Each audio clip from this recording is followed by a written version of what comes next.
Welcome to the show. Michael Toll's not here. He's not doing so good. He's dead.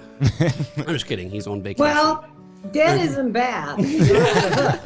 We got Karen Jones on the show today and special guest comedian Just Dev. Hey. And our host, as always, Kevin Palmer. What's up, everybody? It's going to be an amazing show. We got Karen Jones with us, and Dev, thanks so much for coming on the show as well. No problem, man. Thank you for having me. He's a local comedian from our neck of the woods, Karen. And how are you feeling tonight? You know, I feel pretty good. Awesome. Looking amazing. Where are you right now? I am in Dripping Springs, California. Back in Cali. Excuse me, Dripping Springs, Texas. Hey, I didn't know there was I Dripping live Springs, in California. But I've been in Dripping Springs for some time now, and I'm in a ADU on my son's property, a little house. Awesome. Because, I knew you used to live in California, and you made the move to Texas ever since Kill Tony was down there, right? Well, I still live in California. My husband is in California. My home of, 30 years is in California. My daughter and other grandchildren. I am currently running for re-election on my government board, the Community Service District. Wow, you're probably pretty popular in Cali, right? Actually, I would not think you would be, but how's that going? Well, Santa Ynez is a lot like Dripping Springs. Austin is very, very liberal, but then this little town 25 miles out of Dripping Springs is conservative. So it's kind of like a Bakersfield. Not at all. No, In okay. fact, a lot of people probably just got pissed at the comparison. Because I don't know much about Cali, so I'm probably just misspeaking. But I heard that Bakersfield is like a conservative part of like California, or is that just not the case? Oh, and yes, in the comparison politically, yes, Kevin McCarthy is the former Speaker of the House, is from Bakersfield. I worked in an office with him when we were both a lot younger. He was the president of my Young Republicans Club. It's very conservative. But the Reagan Ranch is located in Santa Ynez. So that's a very conservative little part of Santa Barbara County. Also the home of Neverland Ranch. So Oh my it's God, is not it really? 100%. Yeah, Joe Biden just got back that's where he was in California, Santa Ynez. Oh, okay, I thought you meant Super cool Neverland town. Ranch. I was like, what was he doing down there?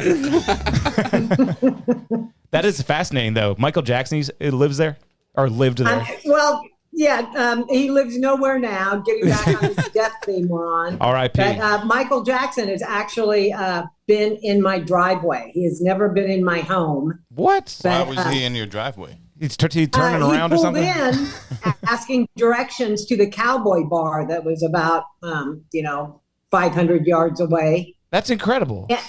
Yeah, my husband came in the house and he said, yeah, some black lady just came in and said, where's the cowboy bar? And my friend who was with my husband out changing oil in the car, he said, that wasn't a black lady. That was Michael Jackson. And first of all, he's a white lady, so get it right, Yeah. Come exactly. on. What was it, the 70s? Some black lady. Mike hasn't looked like that in a long time. No, it was in the early aughts. But I lived downtown in this super cool town that my husband was born in, and we live in a 125-year-old cabin in the heart of the commercial district. We're not, we're supposed to be commercial, but as long as the original family is there, they can't, make us go commercial. Wow. So we're pre-existing non-conforming. My husband's great-great-grandfather was the first sheriff of Santa Barbara County. It's not like I wanted to leave there. I just couldn't fly because of the J6 stuff. We're definitely going to get into drove that. out here. Did you guys see my son on Kill Tony? Did you? Alex Jones was on Kill Tony? No, I think I did. Yes. I think I did. I can't totally remember the set. Yes. Would love to have him on the show sometime if he's willing. Was he there on the 6th? Oh, no. He was in school? back in Santa Ynez. He was getting ready to move out here to the Austin area. But I did send him a picture of Alex Jones next to me at the Capitol. The real Alex Jones? Not in it. Yeah, the Alex Jones. The Alex Jones. Was that the one that most people are familiar with. because he was at J6, right? Oh, yeah. Yes, he was. Of course, of course. But I was so excited at seeing him taking his picture, I neglected to listen to him say, do not go in. This is a trap. Oh, my God. He listened to, he told you that Yeah, when he you was saw him? on a megaphone walking around in the crowd going, don't go in. It's a trap. Don't go into the It's a Capitol. trap." Yeah. That was the one time you should have listened to Alex. Oh, come on. He's got plenty You of good should have ignored information. everything else. Yeah. That should have Hey, the been- frogs is gay, all right? They're gay. Yeah. But that's I amazing. didn't So, used to like Alex Jones. I thought he was very wacky. Especially, I first heard of him during the 9/11 truther stuff. he's been on top And of I it for a long thought, time. He's one of the greatest broadcasters of all time. You got to give him that, you know? He's been at it for a long, all that Oh, no, I InfoWars love stuff. him now. Yeah.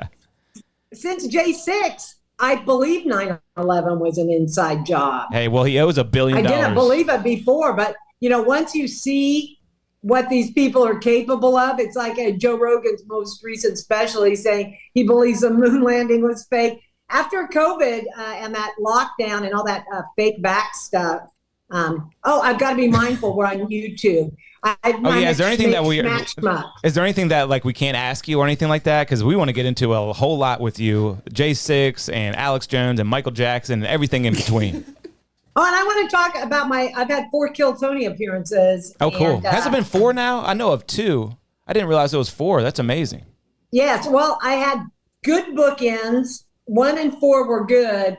2 and 3 were rough. Yeah. I mean, 1 was amazing. That was the longest interview in Kill Tony history, right? Yes, it was.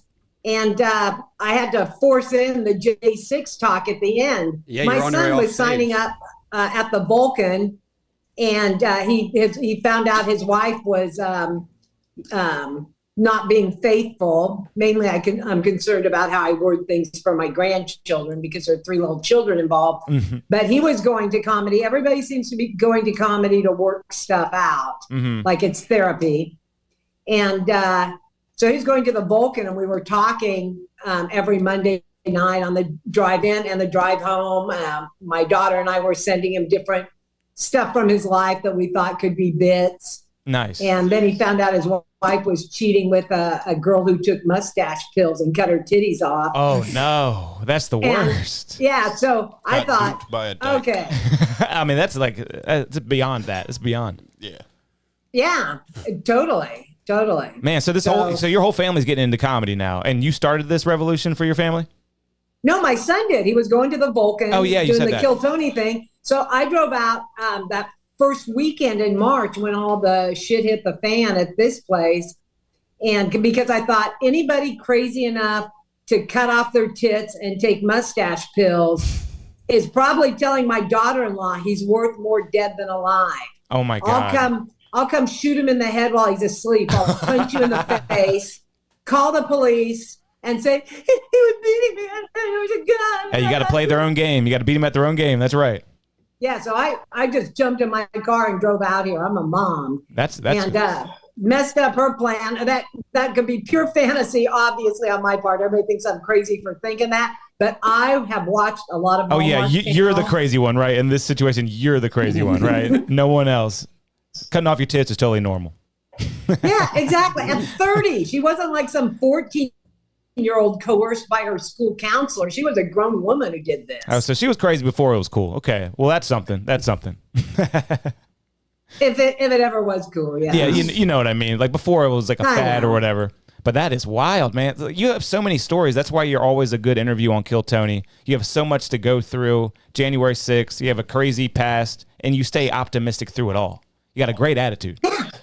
Yeah, well, anything you can cry about, you can laugh about. Mm-hmm. There's tragedy and comedy that go hand in hand, they say. Yeah, and I prefer laughing. I'm a very ugly crier.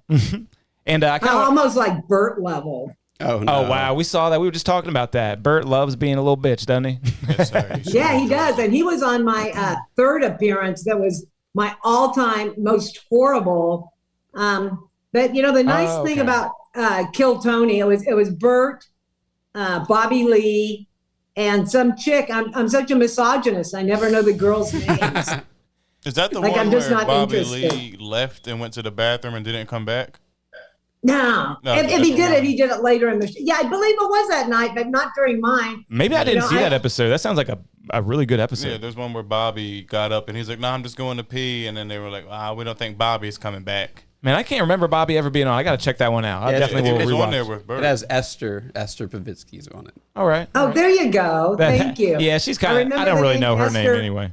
And she did have she made me laugh at one point when she called me out on something comically, and because I had a horrible set, I didn't mean to sign up. I really signed up accidentally that night. You thought it was like a sign-up sheet just to get in the building?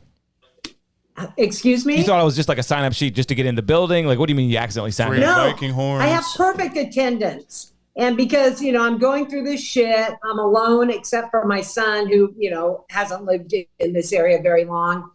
And that just became the thing I look forward to every Monday night, going and putting my name in the bucket and hanging out with these, hopefuls. And so I had a horrible weekend. I had just been arrested. Arrested meaning I turned myself in. Wow. I had no idea they were going to drug test me. Oh, no. What? Yeah, because it was 4 misdemeanors, and they've been investigating me for almost 4 years, and they waited until time it so everything would play out during the election. So what kind of drugs were you testing? Just kidding. I don't know. They didn't tell me. I would like to know. I told them that marijuana might show up because I've been a daily marijuana smoker for most of my life, and anyway, somehow halfway through the arraignment, the judge, who was cool as F, Nice. he was everybody in the Austin courthouse was so nice to me. Maybe 1 or 2 female exceptions, those kind of bailiffy women. Misogyny. The jailers, the screws, whatever you call them. But they weren't bad. But people were super, super nice. The judge was nice. The bailiff was nice. They put me in full waist chains, leg irons. Damn. And that was the only time through this whole thing that I cried, and only for a second. When that door came open, the bailiff would say, "I'm really sorry I have to do this, but we have to do what Washington wants. And, I think this is sickening." Wow. The door opens and I see my Alex Jones sitting there, and we make eye contact. And I got a lump in my throat, and then my eyes started watering, looking at my son, looking at me in full irons. Wow. So what do you mean by irons? then I Your pulled hands it were bound together. and your feet were bound? Yeah, the whole Like thing. just like handcuffs on your feet, handcuffs on your hands? Yeah, they're leg irons. They're like you see in like a Paul Newman. And it goes to movie. your waist. Yeah. Like Yeah, like it's on the your Green waist, Mile, like the on Green your Mile. legs. Yeah. Wow. That's a sad movie. Oh, and can you do me a favor real quick? Can you move your camera to the left? We're kind of blocking your face a little bit, or whichever way, the other way. Oh, other hold way. on. I see. There we, I didn't know what people are seeing. other What way. is the left? There we go. Almost had it. Almost had it. There we go. That'll do. That'll do. Oh, what if I move my chair? No, I messed it up. Because we got to get a nice thumbnail for later. So yeah, we got to get that shot. We got to get that shot. I keep moving back the wrong way. The mirrored like image that. gets me every time. It gets us all, right? Everyone's been there. But yeah, that mirror writing. that is kind of traumatizing though. They put you in shackles like you were some terrorist. You know what I mean? Which they think you are a terrorist, so they did exactly what they wanted. Want you to think I am. Exactly. They know I'm not. Yeah, I mean, It's all to make us as scary. That the loop that they showed, it's nothing like what really happened. Because I'm on super duper probation. I had a DUI. I was on 3 years probation. Didn't have to check in. This is supervised probation. And that's after I complete my 90 days of home arrest. The judge gave us, 90 days more time than the probation report recommended. She gave us the exact amount of fines and fees that was in our Give, Send, Go account. They just do everything. We spent about $60,000 so far on lawyer fees. damn. And it's a one misdemeanor of going into the Capitol, not doing anything destructive. And I pled under penalty of perjury that what they were saying was true. That sucks. But you kind of had to though, I guess. Yeah. So did Yeah, they charge you but guys however- all together, or was it like separate cases, or were they just like? No, we were together, which Wow. was, nice. And we got to be sentenced over Zoom because my husband had a cardiac event. So this is probably traumatizing being back on Zoom. Sorry about that. No, I do meetings. I was a president of my community services district board when all this happened. I had just taken my oath of office. I truly believe that the election was not legal. There's no integrity. Oh no, so no, Joe Biden got 81 billion votes or whatever. That's totally legit. That's totally legit. Right. It's just so unbelievable. And all those mail-in ballots. And, I was in a group that somebody put me in on Signal called the Dead Voter Society. And all these people were showing. I mean, I'm not going to name drop now. But once again, because I live in Santa Ynez, I know interesting people. And somebody put me in to this group. And it was shocking the kinds of stuff that they were coming up with. So, oh, come on, man. I'm on a podcast. I'll call you later. My phone answers itself now. Interesting. Well, that's the FBI. You don't got to tell me. That's definitely got to be the FBI. And I was wondering, since we're talking about this, and if anyone doesn't know your story, she stormed the Capitol on January 6th, whatever year that was. Yeah, she really stormed it hard. And 2021. 2021. Wow, that's so long ago now. Wow. But almost 4 years from one presidential election to the next. And the judge, when she sentenced me so harshly, she said the reason was they need to control me, that I damage our reputation on the world stage, and that she at least will get to control my behavior through one election cycle. But I'm an actual candidate. I'm not allowed to go home and campaign or attend my meetings in person right now. Yeah, good point. Can you even run for office? You said you were still. Are you running for some kind of local office? They still allow that, huh? That's good. That's good. Re-election. Well, because it's a misdemeanor. It was entering and remaining in a restricted area. Yeah, and if I don't know why, since they showed other pictures that they thought made me look and somehow incriminating pictures. They never showed the closed circuit TV of me supposedly pushing past these big, strong cops. Yeah. And I think, I have a different memory, and my memory could be wrong because I haven't got to see that tape. But the way I remember it is tourists were coming out, tourists were going in, the trouble had died down. And my husband was excited. I told this story in Kill Tony. Yep. He had never been to D.C., never been to Statuary Hall. I said, "Do you want to go in, hon?" And he's like, "Yeah." And so we asked, "Can we go in?" And the police said yes. The police at the door were very nice. You get in there, they flooded people in. They started gassing, hitting, trying to provoke us to riot. And as I said on the show, me rioting. Yeah. I just tried to get out of there. And you then had to take cover. We were trapped. The people and the police trapped us in there. And, but the statement of fact said I continued to loiter around the lobby.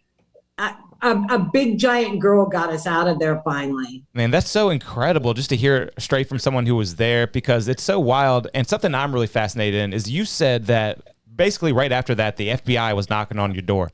What's it like to have the FBI knock on your door? What's it look like? Is it like Men in Black? Like, what is it like, honestly?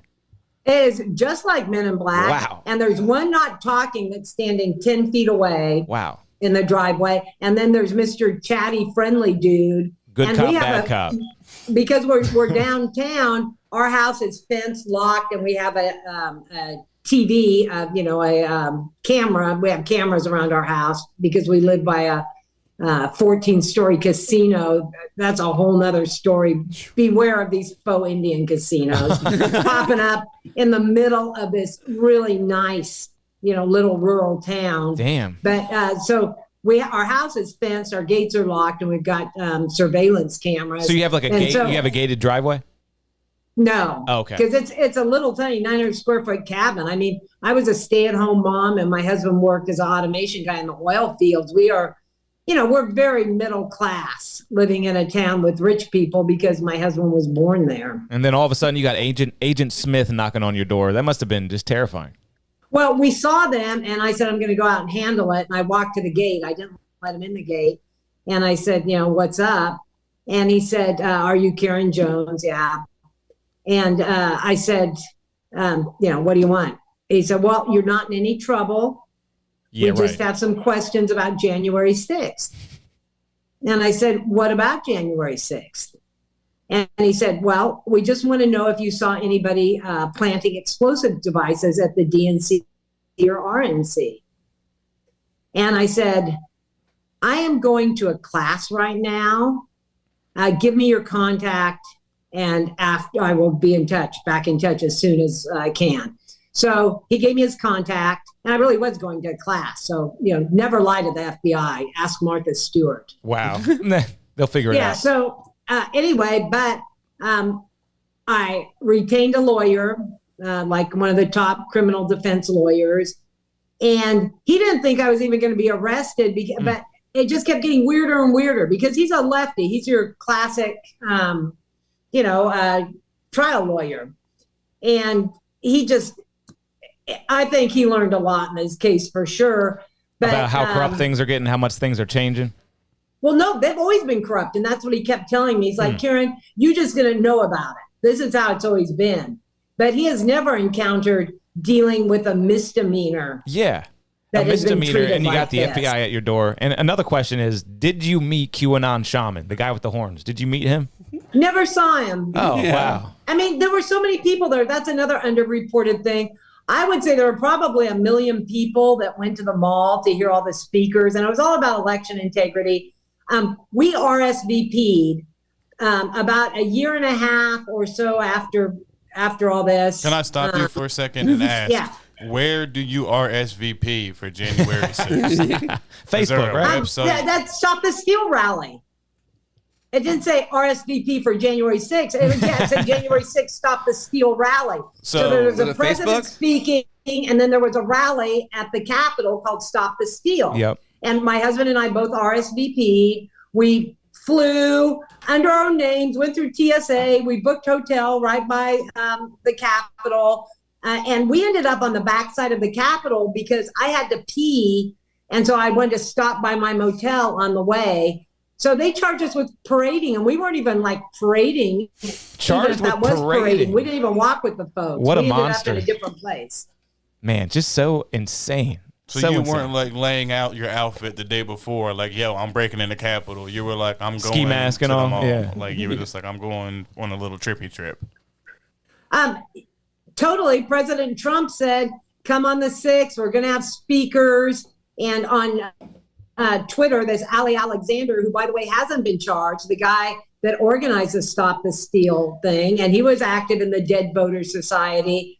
If I told you some of the people active in that who have now flipped, it's just, you wonder, there's just so many levels of corruption. It was a setup, right? It sounds like a setup. Yeah. Damn. Yeah. It was, I believe that the election was stolen and January 6th was set up to, that the real insurrection was the election. Mm-hmm. The January 6th was a cover up. And they're trying to use the 14th Amendment, this old Civil War stuff, to charge Trump and to make all, you know who we are? We are the presidents of our community service district. We are the people that organize the Trump trains. We're the people that get out the vote. And we are all now on probation, under house arrest, and you're all going to think twice about ever doing that again, which is exactly what they definitely wanted. Yeah, although I have things set up, like I have been going to a corner in Lakeway, holding signs for Trump. I have speaking engagements I can't go on now because of the ankle bracelet. I thought I was either, my lawyer thought they would do the probation report of no jail time and probation and 2,000 each in fines. But I knew, because I've been reading so many of the dispositions of cases, I knew there was a good chance I would be locked in jail. Mm-hmm. And the judge said the only reason she didn't put me in jail is she could only give me 1 year of probation, and I needed 3 because I was dangerous. I'm a danger to democracy. So the judge kind of hated you. She hates everybody affiliated from Trump on down. And because it's kind of like her job, there's 100% conviction rate of everybody who goes to trial, no change of venue. Think of the jury makeup there. Nice. You either work for the government or your family does. And did you guys read The Crucible? By, No. Arthur Miller. Well, it's about the witch hunts. Yeah. If you've ever studied witch hunts at all, if you say, no, I don't think they're a witch, then you're a witch. Yeah, I can see that. That's very fascinating. So everybody goes along because nobody wants the trouble that. So you started studying witch hunts after this or before that? Oh, I love history. I love history. Because I that's only fast. went to ninth grade. I'm completely self-educated, and I challenge anyone to Jeopardy. Yeah, that's pretty fascinating to compare that to a witch hunt when you actually know about witch hunts. That's pretty cool. Where were the charges filed? Like, did you get charged in D.C. or were you charged at your All in DC. But I was allowed to turn myself in Austin at that courthouse. Oh, See, the okay. money that we paid our really good criminal defense lawyer, he did a good job of negotiating things and getting things. He did a good job. And another weird thing that happened, so we pled guilty and they said you have until Friday to fill out this pile of papers, financial stuff, personal history, medical, psych, family, all this stuff, and any letters that you would like to submit, character references. Then my husband got a clogged stent. He's got a problem. He had to have emergency surgery, so they gave us 5 extra days. I got many letters, 40 pages, and I don't know if that was 35 letters or whatever, but definitely over 30 letters in this week from all kinds of people, from musicians to people I've worked for to people I do volunteer work with. And but in court, the judge said they did not write a letter on their own behalf apologizing to court. Nobody sent a character witness in. These are terrible people kind of stuff. And my lawyer said, we did send in character references, and the probation said, well, I don't have them here. The dirty game. And the judge said, why didn't you send them to me? Why'd you send them to probation? And it's because I literally have the email instructing me to submit these to probation. It's they purposely make stuff like that confusing to say you jump through hoops and fuck it up somehow. Did Theo Vaughn send in a letter? He seemed like he really liked you. No, he did not. No. But he did really like me, and Tony really liked me that night.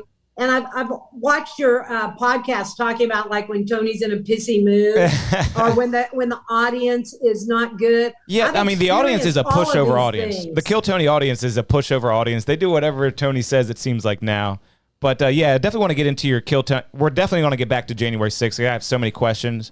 But let's talk about your first appearance on Kill Tony because it really was fantastic. And you even had some pretty funny jokes. Like you were telling the ladies, you don't know how good we had it before we were equal. That's a great line. Yes. That's a great line. That got a lot of good laughs. Theo thought that was great. And it's pretty much true, too, because, there's a lot of You said it with such conviction because you felt it. Yeah. Well, I've lived it. Right. I was there. Women's liberation has been going on. It's as old as Marxism, coincidentally. Yeah. But I've seen it when it really hit its stride post birth control pills and then Roe v. Wade. Yep. And I saw women literally as I was coming of age sexually, which is another thing that's interesting to me that we can talk about, where all of a sudden anything went. Women stayed chaste until marriage for the most part. Nice girls did. People that wanted to get married and had families, which were most girls in the 50s and 60s. But by the time the 70s hit, it's like, well, guys meet people and fuck when they meet them. Girls should do it too. And it's not good. It's not a good practice because guys and girls are different. If we get pregnant, the guy can help. He can pay for an abortion. He can marry us. But ultimately, it is our body. And we end up either having to kill a baby, give a baby away, or have a baby we're not prepared to raise. Yep. So, there are different reasons why there are double standards for men and women. I'm right there with you. So this would episode, you say if I have a girlfriend, right, and she's pregnant and I want her to have the baby, but she doesn't want to have the baby, so what do you think is the right solution to that? Good question. Well, that's part of the problem with the whole thing. You're going to be on the hook for child support if she has it, but you get no say in whether or not she keeps it. Right. So if I'm just like, I don't want you to abort my baby, like I'll raise it, you don't want to have any involvement, do you think she should still have the baby for me, or does that fall back to her? Well, that's going to be, most women would not do that. Girls are just as crazy as this witch hunt is. Girls are like cuckoo for Cocoa Puffs on abortion. They're just like, they think abortion is some right, like the right to peacefully assemble or something. Yeah, it's crazy. Yeah, this episode is going to turn into a conservative rally, which I'm all for. So I don't know your politics. I'm an independent voter. That's why I'm asking because we're all just meeting Dev at the table tonight. But I'm an independent voter. I think you're Tell me preaching. your name again. Is it Devin? Devin Furlong. DEV. Okay. Well, Devin, It's just Dev. It's just Dev. okay, Dev. In your situation that you just said, you can't stop her from aborting your baby. But I think that people could immediately start trying to pass legislation that men are not responsible for child support, except in a contractual situation like a marriage or some kind of contract, because you should not be able to force men to have babies if you can't force women to have babies. And this whole, my body, my choice argument sure flew out the window on vaccines and masks. Yes, obviously. And I love that anyway. My body, my choice. It ain't your body. That's a baby's body. Come on now. I'm not anti-abortion at all. Yeah. Like, my aunt had to get abortions for medical reasons, but I don't like when it's just an abortion because you went and had a baby and now you don't want it. That's the ones I'm against, but I'm not against them. And then the ones who are proud of it. You know what I mean? You killed your own child and you're sitting there proud. Like, what a monster. You know what I mean? Like, it should be something that you do begrudgingly at the very least. You know what I mean? Like, it shouldn't be like getting a BBL. Like, you're... Yeah. Yeah. And they literally look at it as like an empowering thing. It's like, you just killed your child. Like, you should be, maybe keep it to yourself. I don't know. Well, and girls can be smart about some things, but generally speaking, I think most girls, especially liberal girls, lefties, like woke girls, not liberal necessarily, but they're so stupid that they're all proud that their boss is going to fly them to California to kill that baby. And they don't even see that boss doesn't have to give them leave for their pregnancy. Like, it's the boss is doing it not because he girl power, yay. He's doing it because he wants them to work. Yeah. And work is, why would you want a job? Most people have jobs. You have to pay them to have that job. And there's no better job than raising children. I worked outside the home, but with my two younger kids, I was able to make financial sacrifices and stay home. Yeah, and that's how you're going to feel the most fulfillment as a lady. I mean, I'll say that. That's my perspective, at least. I'm no lady, but 100%. It's my strong skill set. Women, and you've got all these stay-at-home dads now. There's exceptions to everything, but generally speaking, kids do way better with girls. And I'm helping. I've got 5 granddaughters, and I had to teach my husband because he doesn't work now. He's retired, and it's like, don't get your feelings hurt that they like me better when they're this age, because they're still into the titties. They can't nurse on me, but they want to. The little ones, they'll crawl on my lap and start sticking their hand on my shirt. I'm like, hey, you're looking for milk, but all I got's pancakes. Oh my God. Yeah, you're post nursing, right? Just I never nursed. I thought it was gross. I thought it was National What? Nothing but formula? Come on. You gotta be a good conservative and let them latch on. No. I told my doctor about it, why I didn't want to nurse. He goes, you absolutely should not. Because these are for fun. Yeah. And so it felt too creepy. And I talked a little bit on my last Kill Tony about being molested by a relative. Yep. Right. When I was little. And so I get confused with I'm a grown up. I don't get confused like I'm a retard. Confused. But my body, my cell memory gets confused. And I don't want somebody in my family playing with my titties. Right. Wow. Yep. Yeah. I'm glad you brought that up because that's the least Republican thing you've said today. Well, except for what about smoking a lot of pot? Yeah, that's fair. Yeah, everyone does that. The Republican Party has shifted a little bit, just not as much as the left, But yeah, we're smoking pot now, Republican. No. I've been true to my marijuana from day one. Good. And I was very much against the legalization of marijuana. It's kind of turning this country into a bunch of slackers, though, in hindsight. It's kind of like when China had the opium thing. That's what it feels like. It's like some other country. Probably in some states, but in California, we've had it my whole life. Mm-hmm. And so, I feel like I had a good life using it. And I didn't drink alcohol. And what happened, it was decriminalized years ago. I had been arrested for marijuana and treated, I mean, that's a whole nother story. But it's like now that it's legal in California, it feels less legal. You go into a shop to buy it. You have to show your driver's license. They know how many gummies you bought, how many pre-rolls, how many, but I used to just get outdoor grown weed from some guy down the street person. Yeah. Reggie. Yeah. Well, out on a farm. I lived in a rural area, but very consistent. Some of the stuff in the shops just makes me feel like I'm having a psychotic episode. I can't even smoke it through a bong. It's so strong. I mean, when I go to the shop, I feel like I'm having a psychotic episode because it's so many hoops you got to jump through. You got to wait in these long lines, at least in our city. The lines get so long at the dispensary. Insurrecting the Capitol is 10 times easier than going to a dispensary, I'm sure. Yeah, you're in and out, right? You're in and out. In and out. Allegedly in and out. Well, you were in, yeah, but getting out, it was a Hotel California. I mean, that is so wild because, I mean, when we all heard about January 6th on the news, they were literally comparing it to Pearl Harbor and 9/11. And then you finally meet somebody who was there. It's a nice old lady, which is what I thought the entire time anyway. So you're just like proving all my everything that I thought was true. I'm still a little skeptic. Yeah. So like when you said, you should like, be, but also be skeptical when they keep talking about the fallen officers when 4 Trump people were killed. Yeah. No policemen.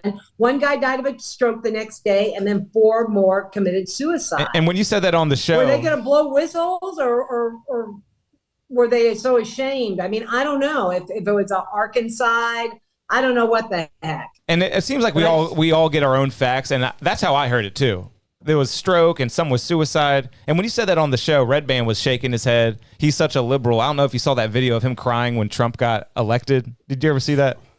No, I heard about it. And, Theo really liked me. Like, I feel vibes up there, and I could be wrong because, I'm the crazy old lady. Yeah. But I felt good vibes with Theo. I felt really good vibes with Theo's down for the cause.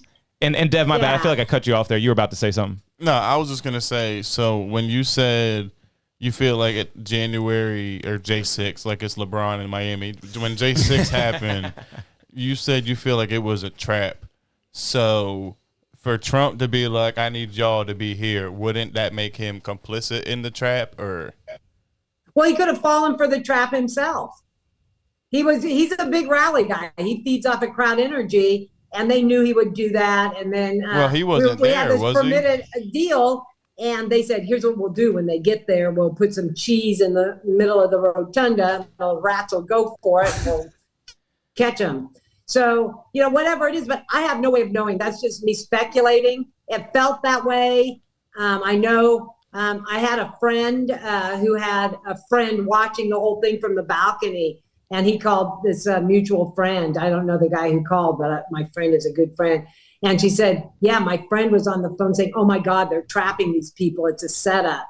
And just watching the whole thing is pretty crazy. Firing gas and flashbangs into the crowd. But all that died down.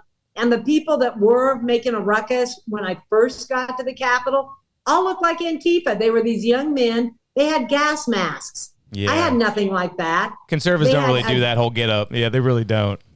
So what and the were you black wearing? helmets with Trump taped across the back of the helmet. It's like, but we didn't think trap. We're like, those guys aren't with us. This is something weird going on here. And then they were yelling and banging. And then the magnetic doors unlocked from the inside. They went in. And then the Trump old people, the squares, all just started kibitzing, talking around, doing our Trump stuff. Just not like any sightseeing. Tea Party rally or anything, just nice people that love America. Then all of a sudden, tourists started coming out the side I was at, and they were all happy and saying, oh, it's so cool in there. And my husband was just greeting everybody coming out. Other people were going in.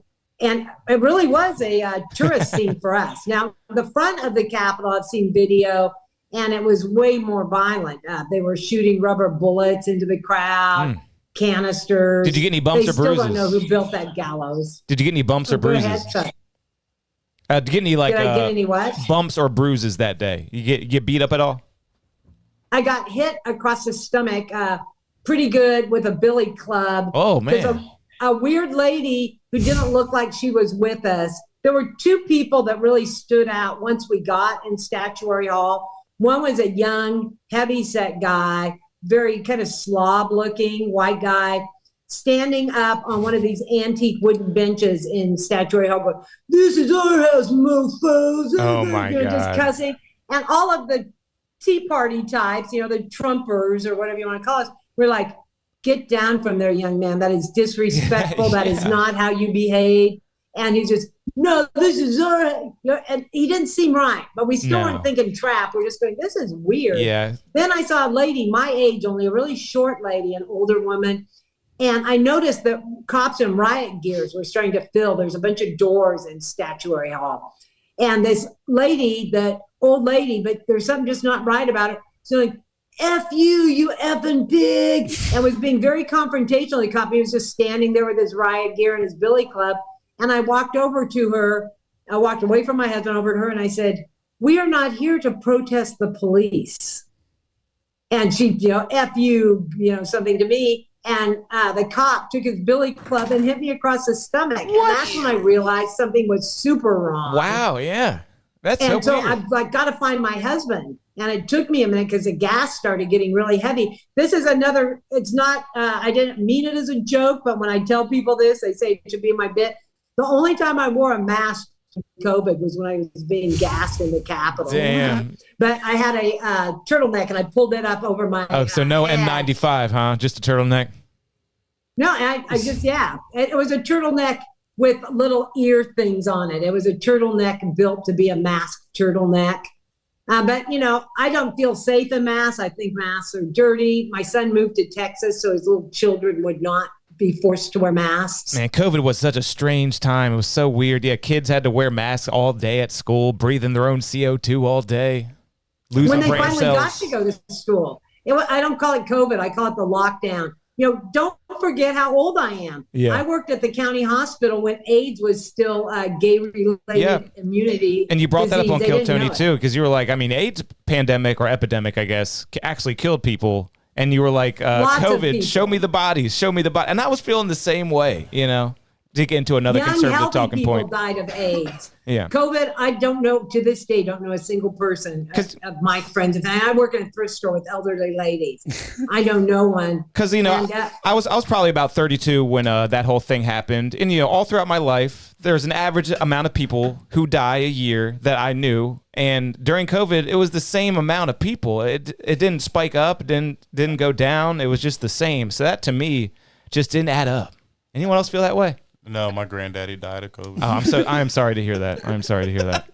Your granddaddy died, and they said it was of COVID. I don't know if they put him on a respirator or gave him drugs. No, this is or way if after it the really was respirator just stage. COVID. But that was the other thing. When I say that, I've got one granddaughter that always says, "Grandma, Emily's grandma died of COVID." And so, I say, well, a lot of people's grandparents die normally, to your point.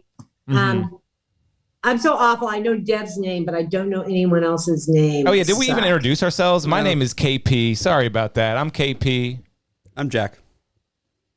Oh, Jack. Okay, because when I watch your stuff, I caught names, but I didn't take notes, and We should put little names. nameplates on our screens. That'd be nice, right? Jack we'll is get like that. our red Yeah, I'm band. still struggling Yeah. with this. Look at me. Oh yeah, hey, it's all good. It's all good. I watched your podcast with Sean, the guy from the forum, and I am the senior correspondent for Joke World. I don't know if you're familiar Are with you Joke still that? World. I thought that was like a one-off. That's amazing. I have done 3 of them, my last one being Madison Square Garden. Amazing. And that was it was great, but it got taken down. If you want to, Because you were involved. That's all it took to get taken down. No, and that's what I thought, because it's like all this weird shit. And Jake, the owner, is like, no. They said that the 40 seconds of Kill Tony clips in my 30 minutes violated copyright. Yikes. Oh, And he's been doing wow. this a lot. We did the HEB, we did the forum. But I really think, some of the comments lately about Tony being uptight, pissy, whatever, I think a lot of it has to do with this rumored Netflix deal. Mhm. Because I've noticed the staff tightening up. every Wow. and I got my audio was cut for the last. I was just about to bring that up. Deal. I'm so glad you said that because I was just watching your latest performance, and the last minute it's muted. I thought my phone was broken. Yeah, I thought what my did TV you was say? messed. Yeah. What did you say? Well, it's interesting because in the comments everybody thought it's the political J6 stuff. Yeah. Like I said, I thought maybe best case scenario. Empire. I thought maybe best case scenario is he was trying to save you from something that might have been said. It's like maybe Tony's being a good guy here. Maybe you said something incriminating. But yeah, why was the last minute of your most latest interview muted? Tony is not famous for saving people from saying incriminating stuff. Several people have been fired in the time. Oh, that I've yeah. been signing Damn. up. But that's how it goes. You know, you sign up, you buy the ticket, Yeah. you take the ride. Yeah. But what was cut on mine was, this is my theory. I have no way of knowing. Uh-huh. But I believe that Tony may have added more professionals to his production team, maybe some lawyers. If this Netflix thing is real, and it seems like it certainly could be. And I was complimenting Jordan Peterson, telling him what a huge impact he had had on I my remember life. now. Now I remember because I watched it live, or close to live, close enough to live. And yeah, you were complimenting Right. Jordan Peterson. Yeah, you said you said that his book is on your nightstand or something like that. Isn't that what you said?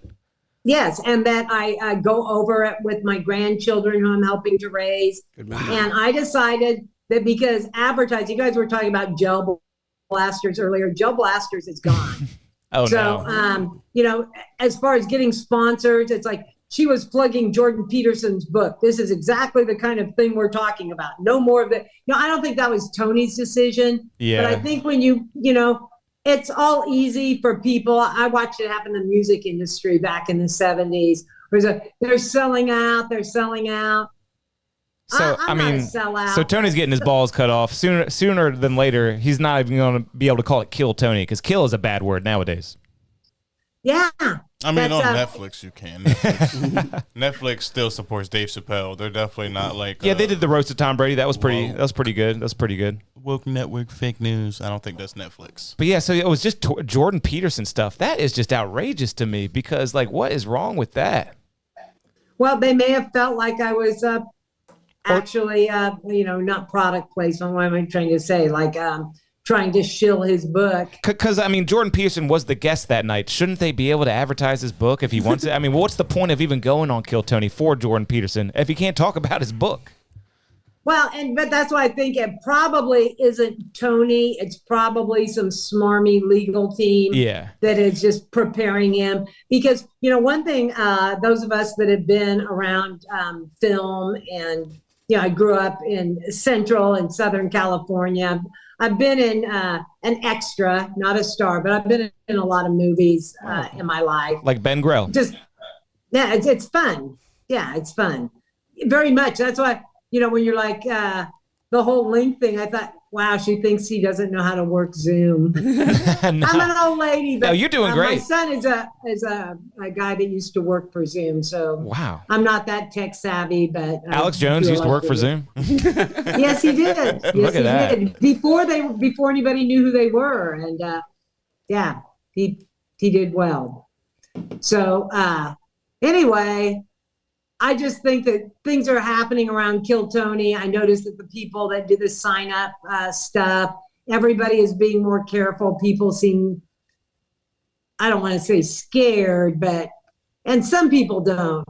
The people that are really cautious by nature anyway seem to even be more scared. And so you said you got perfect attendance at Kill Tony. You're going every week. Like, what's the reception like when Karen Jones comes walking down the sidewalk to the mothership? Is it pandemonium? Is it, oh, hey, I know her? Or is it just like you're a nobody?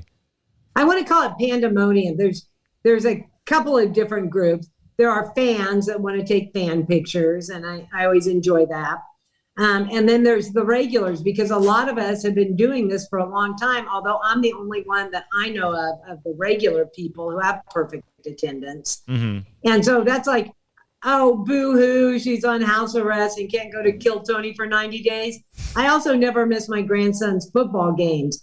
But, one of my friends who's a huge Kill Tony fan. I hope he's listening. If Zach is listening, Zach said, somebody needs to tell Tony that you're going to get your ankle bracelet on Tuesday, and you need to have one final pre-ankle bracelet appearance. That'd be great. Yeah, now I'm ready for it. So that's coming up. That's coming up this Monday. You're going back for one last hurrah. Yeah. Amazing. Well, I won't miss. The only way I miss is if I'm in jail or, house jail, whatever you want to call it. And you I get my ankle bracelet on Tuesday. Told my grandkids about it. The younger ones are they were all nervous. But at their birthday party, I got a Mike Tyson tattoo painted on my eye. And I just said, listen, I'm cool as fuck now. Can we say fuck? Yo, yeah. Yeah. Fuck yeah. Okay, good. You can't say kill, but you can say fuck. Yeah, well, YouTube's got some stupid rules. You already said retard, so we're good. You We're have to good. say unalived. Okay, I meant That's it. I tried to think of it. Yeah, unalive is how they put it now. Unalive Tony. That's the joke I was trying to make. Yeah. Well, I told them that as cool as I am right now, imagine me walking out of jail. I'm going to be in full shackles and everything. Clink, clink, clink. I can imagine. Well, I didn't want my grandchildren to be afraid. And the little ones, the older one's 10, but he's, super smart. They're Ashkenazi Jews. I have Jewish Wait, run that back. What was that? My grandson's really smart, and part of it is, he's Jewish. His mother is Jewish. They are very smart. Yeah, but he is like his Jewish grandfather. He's also one of the rare conservative Jewish people. All right, okay.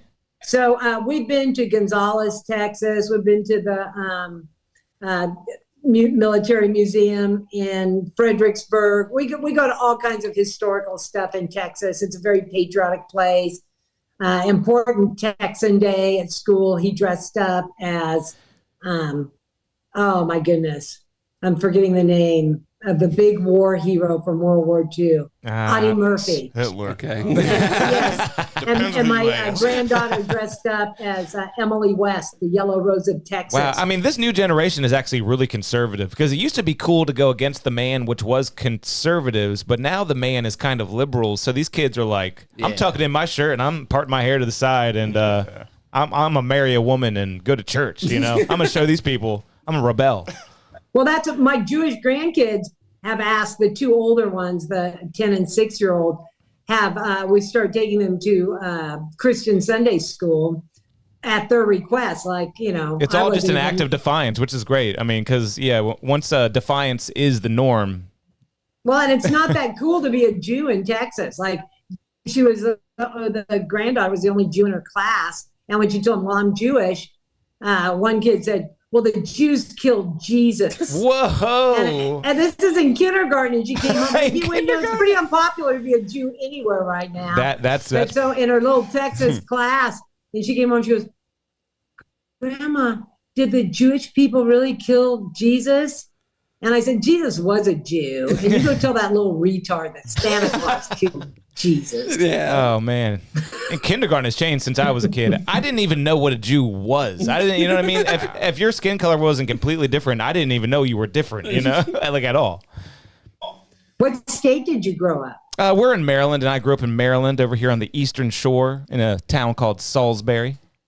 A rural Well, area. were there Jews there? Because I grew up outside of Bakersfield, and And actually, my cousins are I had Jews. no contact with Jewish people. Yeah, my uncle married a Jewish woman. My cousins are Jews. I went to bar mitzvah, bat mitzvah. Yeah, because we're pretty close to PA, so we've got to have Jews and unorthodox, all that shit. The horse and Governor buggy, I guess. Shapiro. Yeah, whoever that is. Is that true? So I can see that. But I mean, a lot of it, I was very close to Kinky Friedman. I don't know if you know him, but he was a Texas novelist, songwriter, just a character. When Kinky died in June, every major paper reported it. He's a fantastic guy. But he grew up Jewish in Texas, in Hill Country here. And he said that Texans pronounce Jew in 2 syllables in Texas. They call him, well, he's a Jew. And Jack, were you about to say something a little bit ago? I was just going to ask, because you said you wanted to be on the show Monday just for your last hoorah. So Do you have pull like that? Can you ask to be on? Have you asked to be on before? Good question. Have all of your bucket pulls been legitimate bucket pulls? We have theories. Well, that's a great question. You know, a lot of people question if the bucket is rigged. It seems rigged. And I do not believe it is rigged. Okay, because I mean, well, it's either rigged or not 300 people are signing up every night, like he says, because every week somebody comes on and it's like, dude, he was on last week. How is this possible? And that night where a husband went on, or it was a wife and then a husband right afterwards. And was that a pool? Well, that's not. That was a pool night. That's pulled up. Yeah, that one, I'll give him a pass for that one.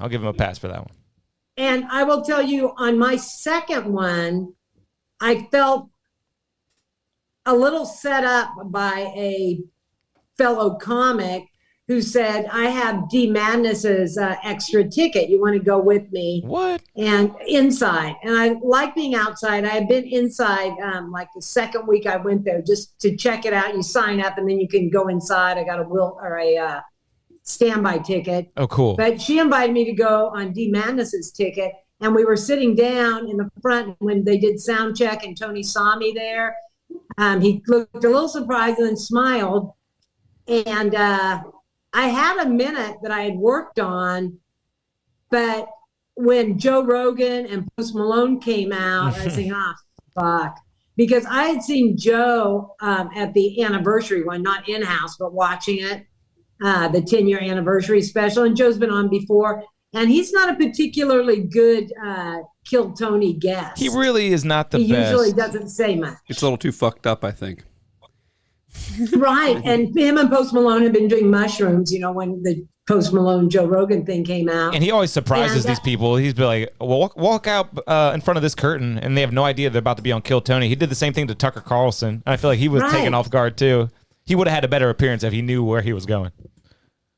Well, once I saw Rogan and Post Malone there, and I already had some okay, the gal that brought me seemed a little like she was trying to set something up. And I was like, fuck, you know, and the minute that I had, you know, I'm inexperienced. I had done a few minute mics between that was my first ever stand up on my first appearance. So I did a show out in a little town out by, you know, where I'm living, a very friendly, accessible kind of crowd.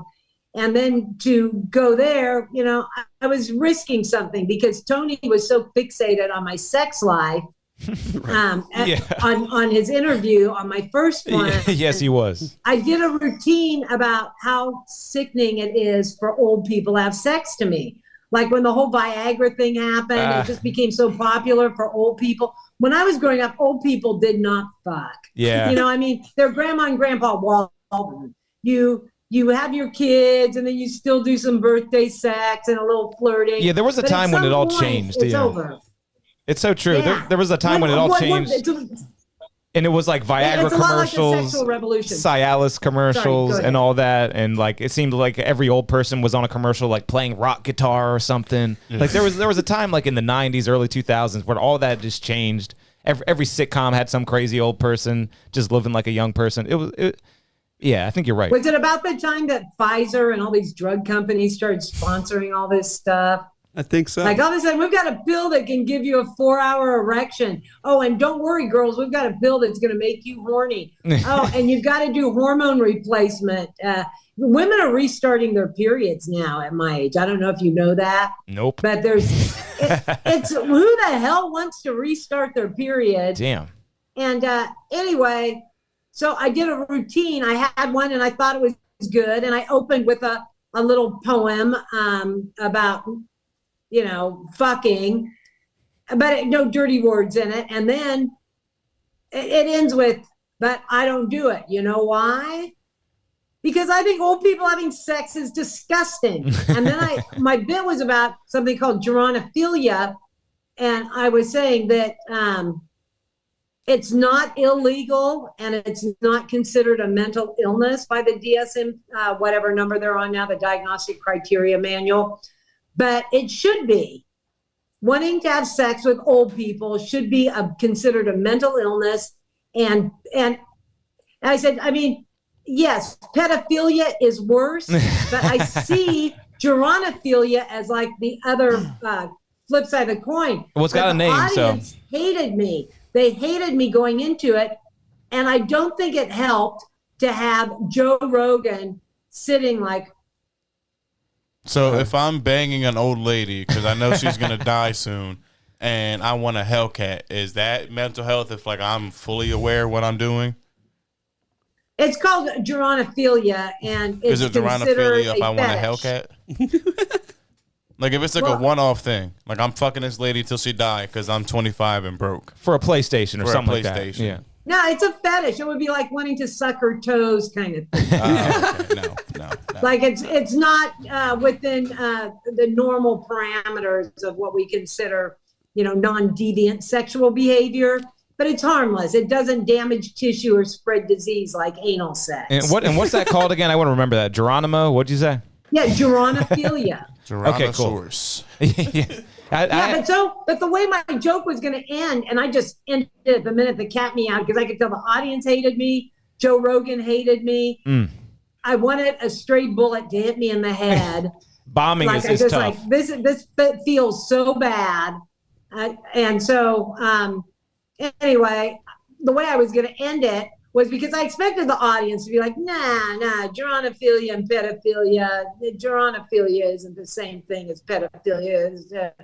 But I was going to end it by saying, well, let's test that theory. If you all had your choice right now between fucking a 74-year-old and a 14-year-old, who would you fuck? Damn. Now that's a gun to your head question right there. But it's a good joke. It is, yeah. But the audience would think so. Maybe the premise, I need to work it out more. And I should have worked it out in some other places first. But, always be careful getting your family's opinion because my son was riding with me. We'd drive together on Monday nights.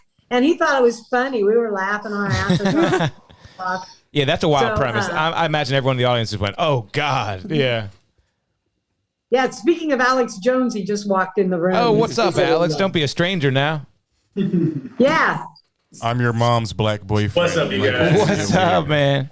Yeah. You started I heard the- my mom talking shit about me and so I had to get in here real quick. So you were on Kill Tony not too long ago. I think I kind of remember you. Yep. Amazing. When was that? That was Wow. That was a while ago. That was probably like 7-8 months ago. Yeah, that was a crazy realization when they're like, first of all, it was Alex Jones, and then it was like, oh no, you're Karen Jones's son, so we do kind of know you. That was a good moment. Yeah, no, for sure. It was it was crazy because we've been going for a while. We've been going for at least 6 months up until then. And at first, I was signing up, and I was all into trying to get on. And then we started doing a little docu-series, Kill Alley, and we started just interviewing people before they got up. And is that for Joke World? No, we started doing that independently. Okay, and cool. But then that's how I met Jake, and then we started working together through that. But when I started doing that, I stopped signing up because I was like, it's too hard to interview people and, be present for that and also be nervous and think about your minute. Yeah. But I woke up that morning and I was like, I'm going to sign up and I'm going to get on. And I signed up and I fucking got on. And I was like, oh, fuck. So that's your only time you've been on, right? Yep. Yeah. Wow. But it was fun. So And he had Roseanne Barr, so. Oh yeah. Yeah, and we just interviewed Celia. Was that from the same show, Jack? Yeah. Yes. I think so. Yep. Yeah, she's Alex great. had so much footage of Celia because I don't know how aware you guys are of this, but the first few months we were in the alley behind the mothership. Right. Then they moved us to a bar next door, and now we'll move to the bar that everybody hates. But when we were in the alley, it turned into a freaking black market carnival. The homeless people pretty much stayed out of there because we weren't giving them any money. But people were barbecuing, selling beer. Derek Dimple got on and talked about how much money he was making selling beer. But I think it would have ended before then anyway, because they said, the police have put a camera up there. So you guys doing drugs, just know the police are watching you. Man, the But Kill Tony it crowd's was worse than the wonderful homeless. in the alley. Oh, Yeah. I'm sorry I talked over you. No, it's all good. I said the Kill Tony crowd is a little worse than the homeless. That's saying something on 6th Street. Yeah, no, for sure. But there's also clearly something magical going on back there. Mm-hmm. There's an energy. I mean, we met Cam Patterson back there before anybody knew him. Wow. We interviewed him first. Same thing with Heath Cordes. What was he Same selling? thing What with was he Drew selling? Nickens. What was Cam selling that night? I'm just kidding. I think it was a customer. Just rocks. Just rocks. Yeah. No crack, just And regular he's rocks. with his uncle, David Jolly, who you Oh, guys wow. probably know from the show also. Yes. But You they meet these were- people they were all the time, don't you? characters. Do you meet David Jolly all the time? Cam Patterson, maybe Ben Grelle, all these people who are always going. Are you hanging out with them a lot and talking with them?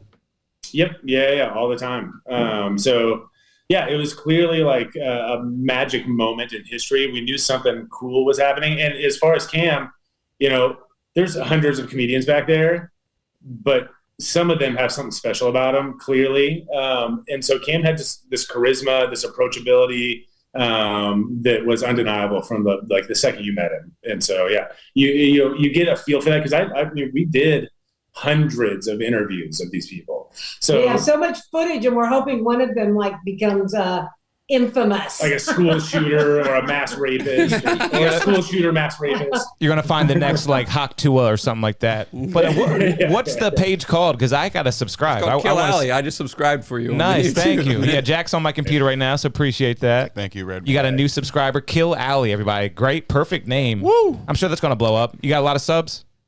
We're lots like of- 11, 12,000. Almost subs. 12,000. Yeah, that's pretty good. That's gonna grow But too. Here's the I bad haven't thing. posted in quite a while, though. Yeah. I haven't posted in probably 6 or 8 months. Gotcha. You gotta get Yeah. back. So are you guys hitting comedy clubs outside of Kill Tony, like the local scene and stuff like that? A little bit, but not as much as we probably should. Honestly, I feel like my mom has true talent for this. She's good. She can talk, and she won't stop talking. So might as well give her a microphone. Yeah.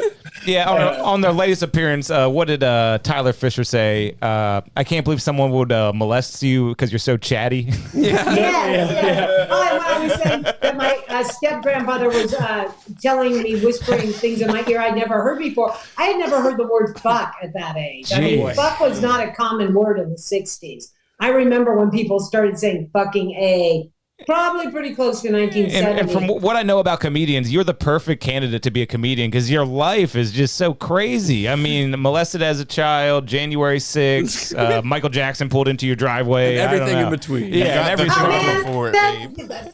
I could go on and on. If I don't use Instagram, I don't like it, and I'm trying to use it a little bit. Hey, I'm glad you But, took that message because that's how I hit you up first. And you did. Hey, you were like, text me.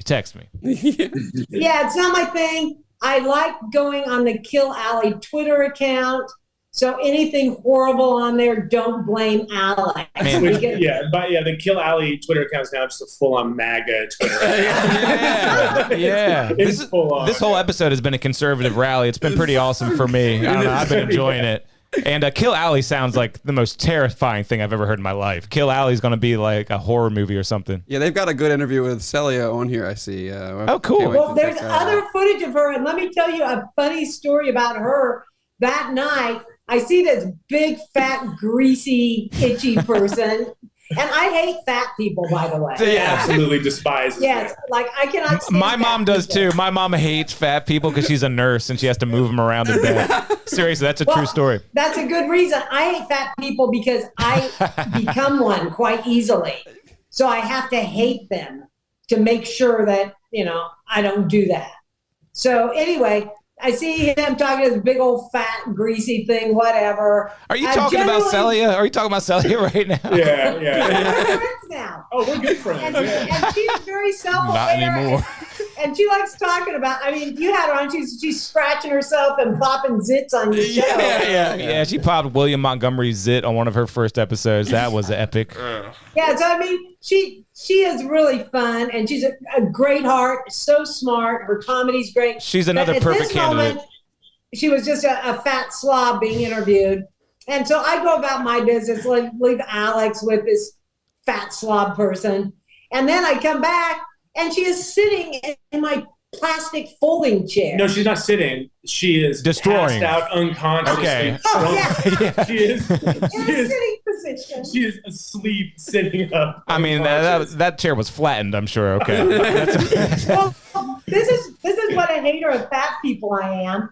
I rousted her, And I said, excuse me, this is my chair. I need it back. I didn't even want to sit down, but she was putting a stress test on my chair. Jesus And she's like, Jesus. and she pointed out, she said, that guy said I could sit in it. It's his chair. Alex is a I said, pushover. no, his chair's the one over there by the van. You can go sit in his chair. This is my chair. Hell Damn. And then damn. I'm like, I chew Alex out later, like, you had a chair. Why'd you put her in my chair? What the fuck? Celia, we love you, all right? If you're watching, Celia, And thank she you was- for coming on. She was fucked up off buying alley beers, I guess, from that guy. And then, she's got the pints in the pocket situation. Ah. I'm glad she's getting back on her drinking because she is a woman of large appetite. Yep. Oh, And she's super cool. When you get to know her. Oh, she's and, the best. Yeah, she's awesome. yeah. One of our best interviews. We really loved that. And she has that great story of finishing Tony's personal bottle of Crown. yeah. Yeah, because she went on tour with Tony, and she just yanked that bottle. And that's like his prized possession on tour, apparently. And she drank the whole thing. Jesus. Well, and that's her take.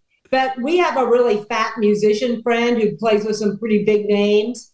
And You talking about Jelly Roll? no, he's that size guy. My guy's a violin player, and so he's a session musician.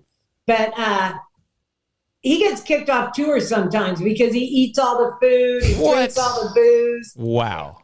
They're like human vacuum cleaners. When you get kicked off a tour for gluttony, that is next level. That is next level. It's sure. Well, so that just the Celia and the story. It might not be just that one bottle. That could have been the straw that broke the camel's back. Yeah. She might have been really Well, consuming. she's another perfect candidate for being a comedian. You know what I mean? It just takes a certain type of upbringing, a certain type of personality. And Karen Jones, you got something similar going on for sure. I agree. No, I line up with her, and she really is one of my favorite people and truly a friend of ours now. And Cam and Alex have stayed close, still talk. What do you think about Ben Grelle? I feel like you definitely hang out with Ben Grelle. He seems to always be there. Do you know who I'm talking about? Oh yeah, no, he's one of the nicest human beings you'll ever meet. Really genuine, always smiling, always welcoming. Jack thinks he's full of shit. What do you think No. about that? Is he full of shit? No. I think he's telling the truth. He's got a lot of crazy stories I'm too, just much having like fun. Karen. I'm just having fun. Yeah, I gotta call him out on that. Crazy life, crazy stories. So, if you know that people have done some crazy shit, they're going to be able, one of the interesting pictures on my Instagram I posted because Chris Christie was inserting himself into some news story. Boo. But Alex was with me when I was heckling Chris This Christie. was insane. We were the only people. He was sneaking into a big Santa Barbara fundraiser, and Alex heard about it, and he called me and goes, Chris Christie is going to be at this, this rich guy's place. Yeah, he sucks. We went down there. Nobody's there but the media. The media, Chris Christie, and the Secret Service. Wow. Yeah.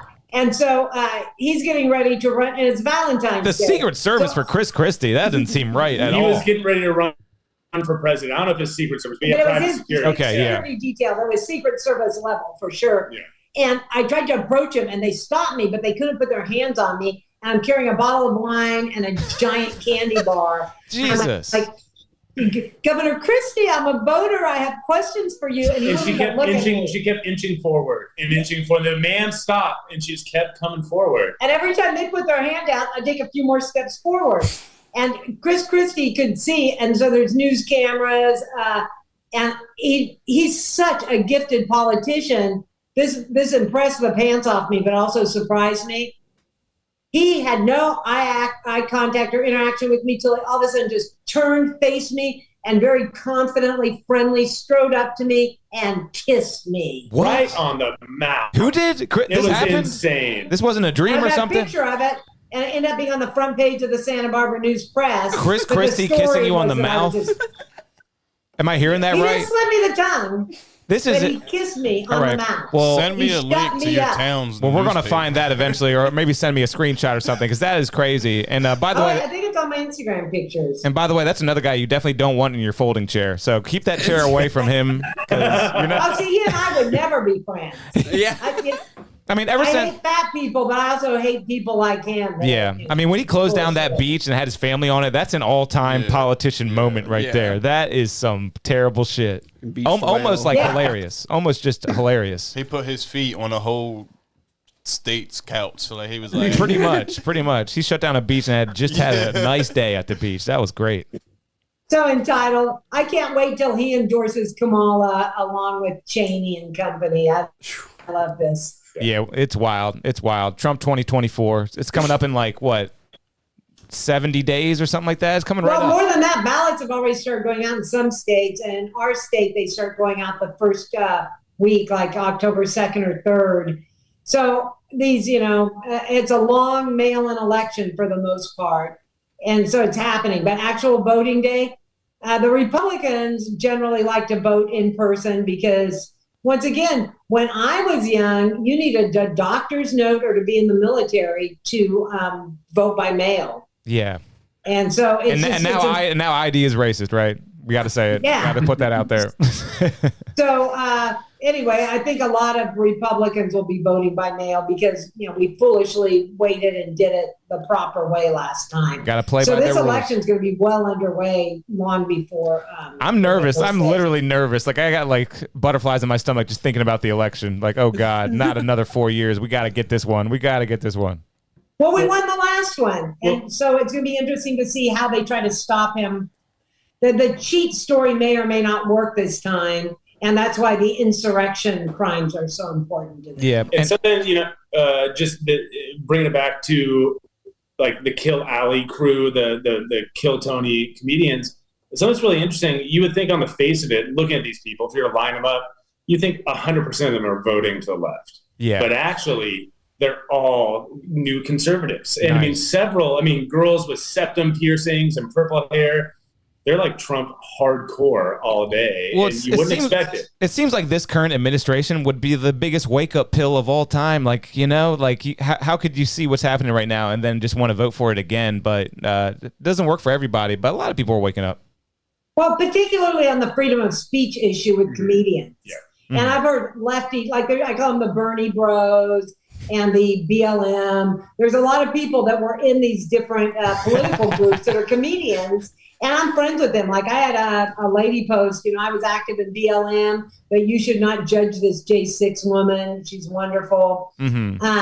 And that's how the Bernie Bros and the BLM people there have been to me, because one thing we can all agree on is we like freedom and we like peaceful assembly, and some people like peaceful assembly more than others. Yeah. But anyway, to be able to say retard, because even in some places in Texas, words are banned at comedy clubs. Alex experienced that. Wow, what a great in comedy Dallas. club. That sounds like a tremendous comedy club. And It's a thing that happens. And my bad, I feel like I'm talking a lot. You all got any real specific questions for Karen Jones? We covered most of my specific stuff. Because, I could talk all night about this kind of stuff. I really am passionate about it. But And I can't, but I would also like to talk about my Kill Tony appearances. And also, the guy, Sean, that you interviewed recently, the butthole tattoo guy. Sean, yeah. He was my hangout guy at Madison Square Garden. He was my bestie, and we had so much fun. And I didn't go out with him after the show, but he wanted me to. Was that the most recent one that just aired on Friday? Yeah. Oh, cool. That was a pretty good episode. It had Joe Rogan in the fur coat, and Shane Gillis was great. It was wonderful. And the next one is even more spectacular because Tony had to outdo himself on night 2. But these arena shows are very fun, but they get better with each one. And the next one is at the HEB Center New Year's Eve again. And my ankle bracelet comes off somewhere around December 15th or 16th. Great. So I will be able to resume my unbroken record as the senior correspondent for Joke World for the Kill Tony Arena shows. Yeah, how is Joke World handling this? He's going to keep you around for when it's over? His fans like me. Like on the comment section, I would say I'm probably at least, if not more popular with Joke World fans. On the whole, you always get people who hate. If I really want to experience the minute of hate stuff, I can go to Reddit.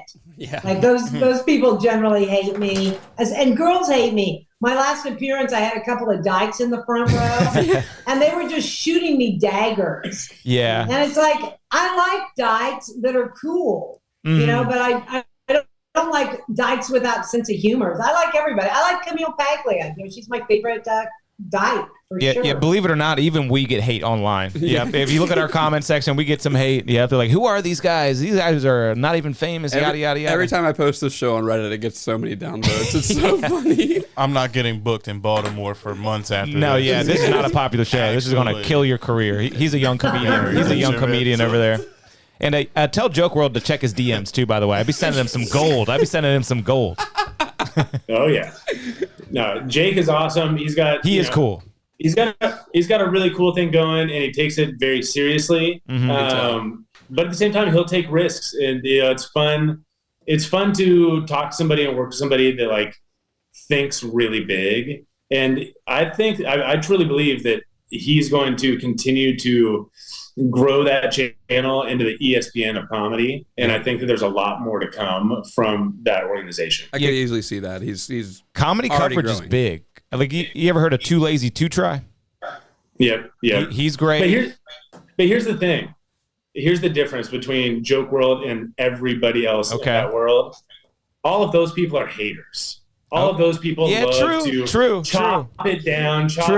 They think to have the tallest building in town, they got to tear everybody else's down. Jake is just building the tallest building. He's a positive guy. Like another one is Podcast Cringe. He's getting a little old to me. Every single thing is like... all of it. All of it is just, it's lame reaction, hate, clickbait bullshit, where Jake is real journalism. It's real stories, and he's actually adding to the comedy world. I went with Jake to, where were we? We were in Tampa, and we interviewed Mark Norman. And then after we were interviewing Norman, we were just standing around talking. And did you fuck up Mark the audio? Norman, Is that you? What's that? Didn't the audio get messed up on that one or something? Yeah, it did. It was crazy. It was just a bad cable. Oh, man. Hey, randomly happened. I'm a professional audio producer. That's my job, actually. So if you need anybody, hit me up. All right? It was just send me the files. Crazy, just one-off, random, horrible. It was, the worst possible scenario. But after the interview, we didn't know that had happened. We were just like standing around shooting the shit. And as you can imagine, Mark Norman is a comedy nerd, like hardcore comedy nerd. And so he watches all this stuff. Yeah, and it was fun to listen to his take. I mean, he could randomly watch this, like easily. Yeah, He's Mark's the man. guys. I have to bring this up because I always bring this up when people say Mark Norman. I actually booked Mark Norman for 2 sold-out shows in this little city, Salisbury, Maryland. He was kind enough to come all the way here, hook me up. He sold the shows out easily. He's such a cool guy. Got to talk to him. Got to eat crab legs with him. It was great. It was amazing. Were those ring shows or was those? That was Brew River. Oh, that was Brew River. Yep, Okay, and it was amazing, man. He's so funny and he's so down to earth and just he's all about comedy. He'll go anywhere. Yeah, and then he'll talk with you for 4 hours about random little tiny comedy nuanced things. And he was just bringing up just the difference between Joke World and Comedy Cringe or any of these guys. And it gets a little annoying from the the famous comedian's perspective. They're sort of sick of these dudes chopping them down all the time. Like they have feelings too. It's still relatively new, but now it's finally starting to get old. And another guy who I think is the king of broadcasting is Red Bar. You like Red Bar? I saw that coming a mile away. Yeah, I love Red Bar, man. I do. I think he does it in a certain way that's very original and unique. He does it with a different tenor. And he's been doing it for so long. He's grandfathered into any kind of hate that he might have for anybody. And it's hilarious. It's hilarious when he does it. Yeah. See, I haven't watched him, and now I want to after hearing how much you like him and people respond that, and I used the term earlier today, talking about myself having an acid tongue. Some people have an acid tongue, but a heart of gold. That's you. So that's you. You could have mean talk, but not be a hater. It's kind of just being truthful and having other people not get offended. That's the key. Because you shouldn't be offended by people's honest opinion because you can't really change what your brain just naturally thinks. So why not just spit it out, That's how I see it. Yeah. And, if you want to enjoy comedy, you got to be able to take it on the chin, not just during roast. And I know it seems a little like kiss-assy or whatever, but I enjoy laughing while Tony, and in this case, Tyler Fisher, said really mean things to me. Yeah, you did great. Because it doesn't hurt me. It's not true. Like the truth. The truth is funny. And that thing when he's like, what did he tell you? Shut up. Talking about the molester. Yeah. I think, did Kim say that? Or maybe it was Tyler. Yeah, but yeah, it was Tyler definitely said. it. No, Kim had not a very funny night. Yeah, That you're is right. shocking. She was off. She was off her game. She was off her game. That is She takes a lot of risks out there. I'll give her that. She says a lot. Because she used to be a regular, right? That show she Well, got to she start. started on the show. I think Yeah. she's a bucket pool. Yep. Bucket pool regular.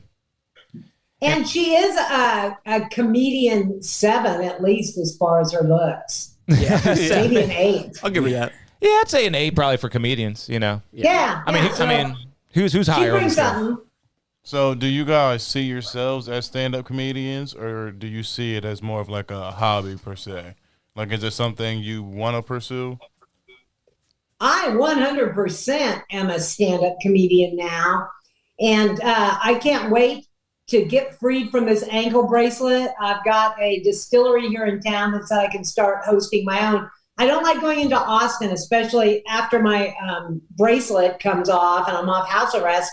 I'll still be on supervised probation, which is a lot different than the probation you get for a DUI, where if you don't get in trouble, nothing happens. These guys still can come to your house. You have to check in. It's like you're a felon, even though it was a misdemeanor. Yeah. So I hate going into Austin because I had my car towed. Ugh, There, all kinds of stuff happens in the city, especially to an old country lady like me. man. So, when you're in the local scene, does it feel like you're just a small fish again, or do you feel like there's kind of a certain expectancy where you have to bring your A game every single time? Well, I think that I need to bring my A game, and because of my lack of experience, I've got a lot of learning to do. And my 2 bombs both had to do, like with the Joe Rogan Post Malone one, not being able to come out of my free fall. And then the third one where I bombed, my one with Bobby Lee, it ended up being better than I thought looking at it, but not my minute. My minute sucked. I had not slept in 2 days. And when I was trying to tell my daughter, the no pot, and my daughter's like, Mom, nobody goes through withdrawals from weed. I said, well, it's not that. I got arrested. I hadn't slept. I was just freaking out. I with can't sleep when I'm not anxiety. smoking too. Yeah. So I didn't have weed to give me any comfort there. Right. And so anyway, I told Alex, I took him to the airport and I said, I'm going to go in. And he's like, you're in rough shape. So, well, I'm not going to sign up, but I need the, the sorority, whatever you want to call it, the fraternization with my people. And so I went in and we chat up, waiting for the line. And I'm chatting, walking in the line. And just like on autopilot, I signed up. And as soon as I did, I turned to my gaggle of friends and said, ooh, I wasn't going to sign up tonight. I'm fucked up, man. I can barely walk. And anyway, as soon as I said that, the comedians are like, oh, you're getting called then. The one time I got called, I was blacked out drunk. Oh, yeah. The one time I got called, I was on mushrooms. Everybody has You hear their that all the stories. time. You hear that all the time. That's true. And we don't And want to. so they my came bad, and keep got me, and I could barely even walk. And I was scared I wasn't going to be able to make it from the chair in the back to the microphone. My And I God. was a blank. I have like probably anywhere from 3 to 5 minutes always that I can go to after that second bomb. I wanted to make sure, this isn't a good pedophilia crowd. I think I'll go with some Jew jokes. Right. So I had nothing. And all I had was, we have been joking about, Dev had mentioned abortion earlier. I had been joking about that the exception, the carve out for abortion is except when medically necessary or in the case of rape or incest. Yeah. And my bit was about, why can't we use that for everything? Like, well, I don't normally drink unless it's a medical necessity or in the case of rape or incest. Yeah. Hey, Right. makes I just sense. started applying that to And everything. we kept tagging it on anything throughout the day. Yeah. Just randomly, except for, in the case of a medical emergency or rape and incest. It worked conversational. That I like that because that's what they always go to is like, what about rape? Like that's happening all the time because of course we have sympathy for those people. You get raped and you have their baby or something. That's awful. But Well, except it's for rare. my mom. Yeah, Oh yeah. for me, I had a kid, and I loved it when Tony thought I was saying the South Asian Army when I was saying Salvation Army. Oh, is that why he was so confused? I had no idea what that man thought. Yeah. Yeah. So he thought, and there are some audio issues there. Speaking, to the It seems sound like engineer, it seems like he's hard it's of hard hearing. to hear some things. Yeah. Okay, that makes And- sense. He thought you were saying South Asian Army. Yeah. Yeah, Wow. and he's kind of got that Asian obsession with the chink thing. He does. And He the Chinese does. government Yeah. coming after him. So here's Salvation Army and here's South Asian. And Red Band perked up. Huh? Yeah. Yeah. That makes sense. That makes a whole lot of sense. So, anyway, I don't even know where I was going with that. Oh, except for that whole situation was I was a 15-year-old girl who got drunk around some guys in their 20s. Yeah, I remember that said, now. I remember what you said. There we go. And it wasn't a great thing, obviously, but I kept my baby. Yeah. And then you were talking about Richards, the guy that plays Kramer, and that being a weird story. Uh-huh. But things are what you make of it. Yeah. And it's not the baby's fault. And, I agree. I totally agree. And like you said, through all that hardship, you just you still think it all made you a better person, and you're so positive. And that's the true American way, Everything. like Tony said. This is a true American way. well, and there is an optimism. And it was a frontier throughout America. And that's my life is a frontier. And I keep moving forward. I keep encountering new things. And every one of them is what I make of them. And even when things aren't fair, my kids, all little kids say, that's not fair. I was like, oh, we want to be fair. Yeah. Everybody goes to bed at 7. You're with talking the to baby. Karen Jones about life being fair. Yeah, nah, not going to work Well, but I out. had it so much better than so many people because, for all of the tough parts of my childhood, my parents bought me a horse. We had an in-ground pool Nice. in triple-digit heat. My parents went to every concert, every sporting event, and they were cool as fuck. My parents were funny. They were horrible in some ways, but they were way cooler and bitching than they were bad. Hey, well, they should have listened to you when you said that the uncle was touching you or whatever it was. Yeah. And It was a step grandfather, and that's why Right. it's like. And we don't want to take up too much time of your time tonight, but I do have 2 more questions. And if you guys got any more questions, definitely speak up. Go ahead. But it's kind of a question, the same question for both of you. So your names, okay? So Karen Jones, your name is now a slur, and I was wondering how that's affected your life. And obviously Alex Jones, your name is one of the most infamous names ever. Has the name thing affected your lives in any way recently?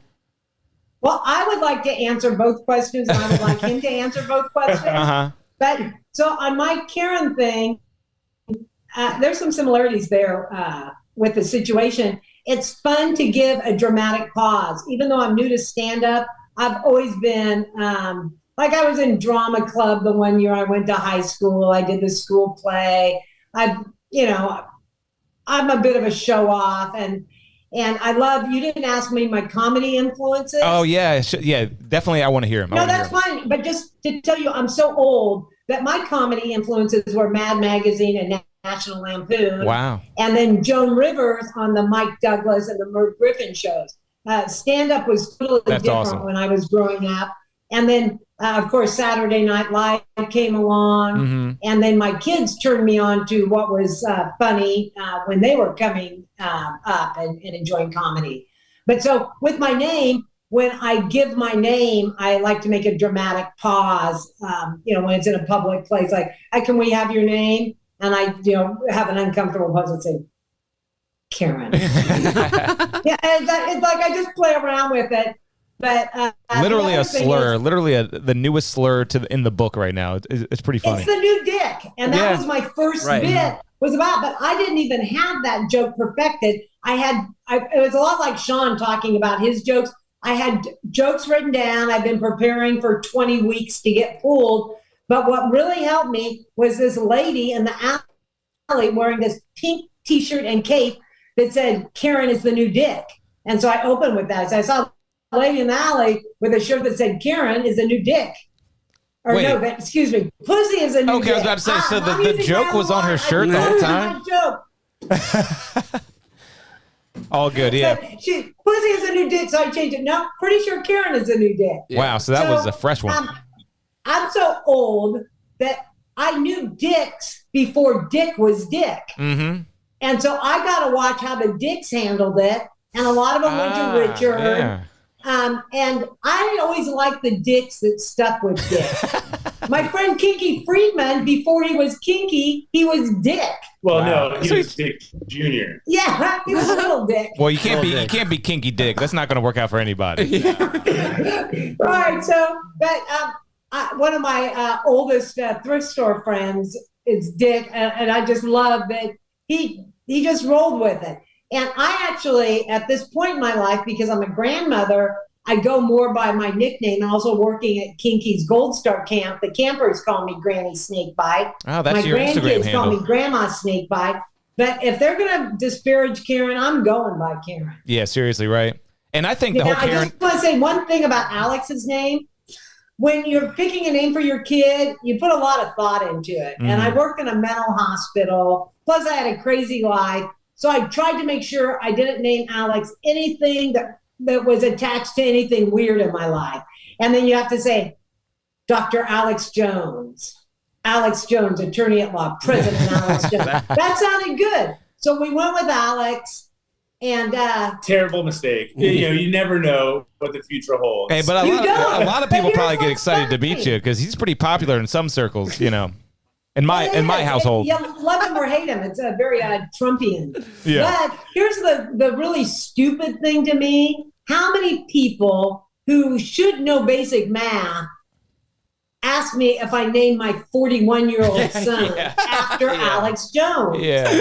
Nobody had heard of Alex Jones till 20 years ago. He has been doing it a long time, but yeah, that doesn't make Not no quite sense. that long. Yeah, it doesn't make any sense. Yeah, but I will quickly say that being named Alex Jones is a blessing and a curse. You know, it is definitely a double-edged sword. One of the great things about it, I'm impossible to find online.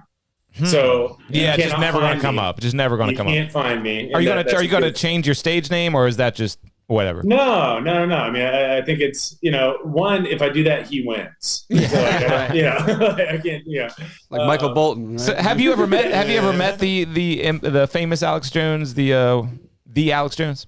Well, what's crazy is, being named Alex Jones in California, it sucked, but being named Alex Jones in the same town that he lives in sucks way more. What? It is. Wait, what? It is. He lives. I mean, from where we're sitting right now, he's less than 5 miles from us. What? Yeah, when I lived in Austin, I saw him ride around in a bulletproof car, yelling out of a bullhorn. Damn. Oh, yeah. But I will say that you made the point earlier that it's some circles love it. Mm-hmm. So if I'm at the shooting range, like I go and check in, They're holding their breath. They call people over. The little crowd gathers. Oh, they're like, "Oh, your name's Alex Jones." Like they love it. That's amazing. Yeah. But checking into the doctor, they're not as excited. Normally, like registering my kids for school. Oh, they're like not as excited about it. Getting a plane ticket is that hard? Plane ticket. You know what? And this actually did come up, and it sucked for me. My mom, I was listening, but before I barged in here uninvited. I'm hoping you were going to come in. We already discussed. Hey, it's awesome. Yeah, it's been good. But she mentioned that I worked for Zoom, and I did. It was really cool. I worked for Zoom, and it was a great experience. And I was in sales at Zoom, and part of the way it works is, leads come in, and they have like a team that gets the leads and then assigns out the leads to the different salespeople. And we were at a conference, after like my 3rd or 4th year working there, and I meet the team that's supposed to be divvying out leads. And they're like, "Oh my God, you're Alex Jones! Oh, we never give you leads because we hate Alex Jones." What? And You could have been so much more rich. Funny, and I was like, "I fucking feed my family with those Dude, leads, motherfucker. This is Like, not a fucking what are you joke. doing?" Yeah. What? So yeah, there's mean, definitely a bias. Ain't that a typical liberal though, huh? typical commie liberal? Yeah, seriously. Commie. You got soft Seriously. hands, brother. Man, that is wild. That's cool. And I will say the whole Karen thing has been a crazy mind trick from the very beginning, because the Karens were holding society together. They're the people who say you're not doing your fucking job right. Yeah. And now they're like public enemy number one, much like the bullies. They were also holding society together. Now you can't bully You can't anybody. have standards or you're a Karen. Yeah, everyone's about to be allowed to be as weird as they want to be and as inefficient as they want to be. The Karens and the bullies, we need them back. Like if you're in the restaurant throwing shit, you're a Karen. But if you go back in and you're like, "Hey, you messed my sandwich up," like, yeah, they messed your fucking sandwich up. Yeah, it's like you forgot. Right. Yeah, seriously. I'll tell you, it might be all the marijuana I've smoked, and I can't be. I'm saying this in front of somebody that's seen me be a crazy bitch many times.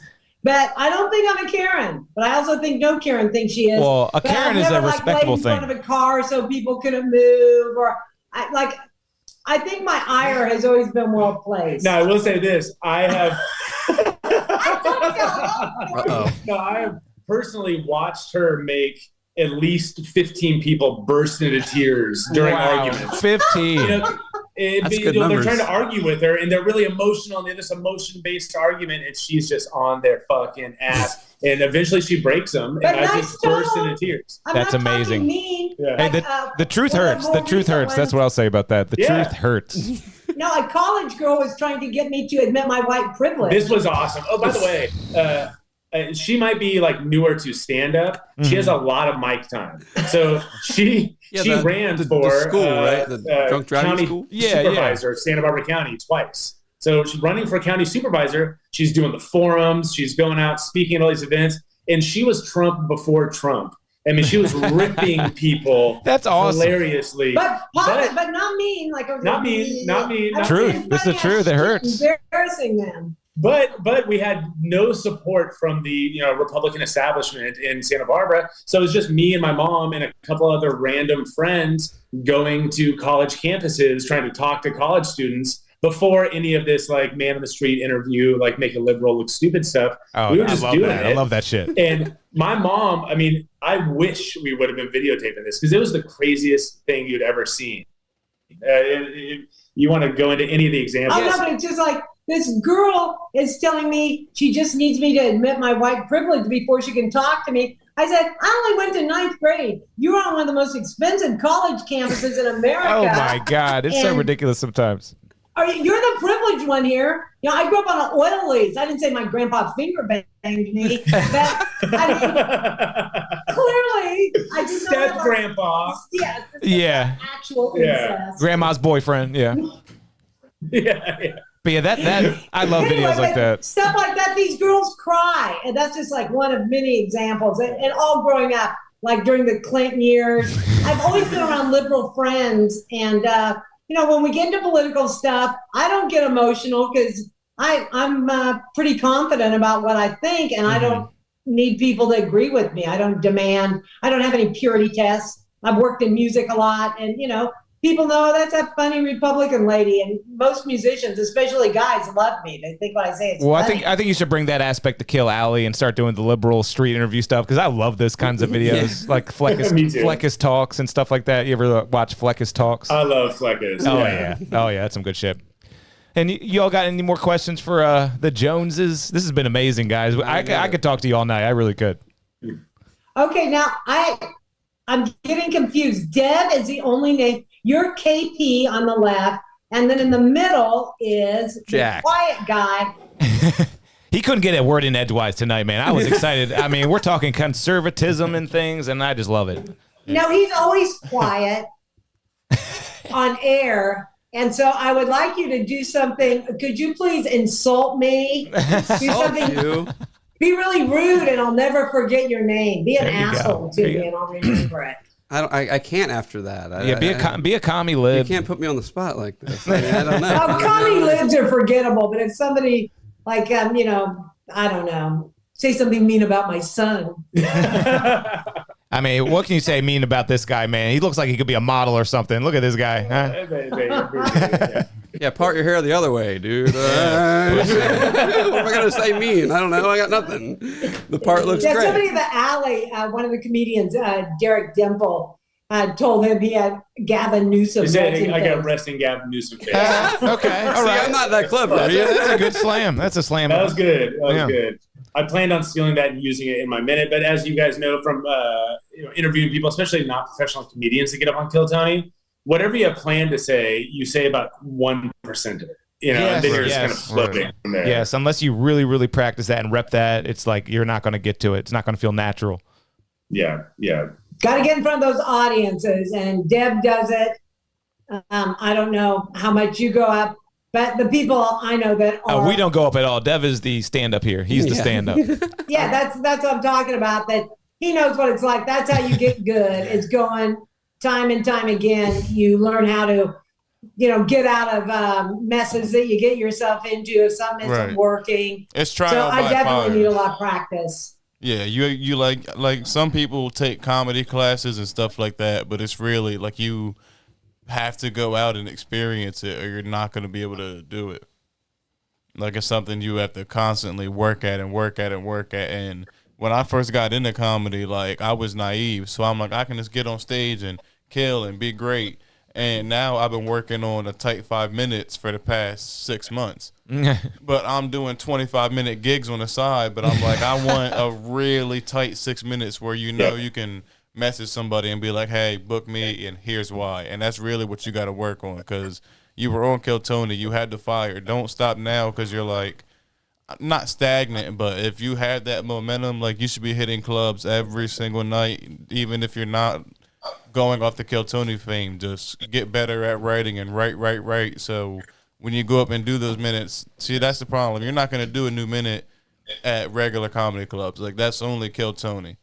Other than that, I would be like, here's these 10 minutes worth of jokes that I know kill. And Right, I see that people perfect their material, make adjustments, maybe add to it. right. But a good example from Kill Tony is Uncle Laser.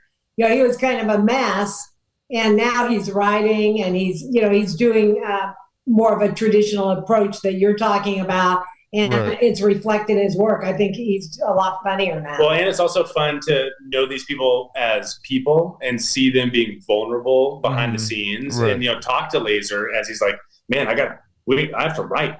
I have to write, and like because he's a character, right? He's like a legit character, so he's probably talking super normal with you guys, like, oh my gosh, dude, oh my lord. No. That's the thing. He is Laser 24/7. Oh no way. 24/7, no stopping him. I You know Laser, that, right? You know Uncle Laser. Yeah, Cool. Yeah. But I do think that he's toned down. He's who he is, and he turns up his energy on stage. I mean, but, Tony turned his back on him. He's a worker. He's a good old boy. That's not a character. Tony really brought him up like too close to the sun, like Icarus, and then totally turned his back on him. It was kind of fantastic, or not fantastic. It was kind of just unbelievable to see. It's like, where's Drew Nickens been at? Like, it's kind of like that, because at one point he was telling us this guy is the best guy ever. I can't believe how funny he is. Oh my gosh, he's so amazing. And then he's making him out to seem like the biggest jackass in the world. Yeah. He really, I thought that was just unbelievable. Lame. Yeah. Well, Laser did get pretty out of control. Yeah. Well, he got out of control, and then also I think one thing, like a pivotal moment in that at least early part of Laser's saga, was the Roseanne show at the Vulcan, where Roseanne was trying to give Laser real heartfelt feedback on how to be a better comedian. And Laser was a fucking character. He was in character the whole time. He wouldn't hear what she was saying. And I was there reading Tony's face while this was happening. And Tony doesn't like disrespect of comedy legends. And so I think that kind of like got to him a little bit, just my perspective. But you're probably right. Because something changed. Something changed quick. And I was always fascinated by that. Yeah. And Drew, we are extremely close with Drew. Okay. Like we've been there from day one with him. And so to watch this ride, it has been something really special. And I'll say this too, out of the hundreds and hundreds of people we've interviewed before they've gotten up on Kill Tony or never got up, I mean, almost everybody has the Drew Nickens fantasy in their head.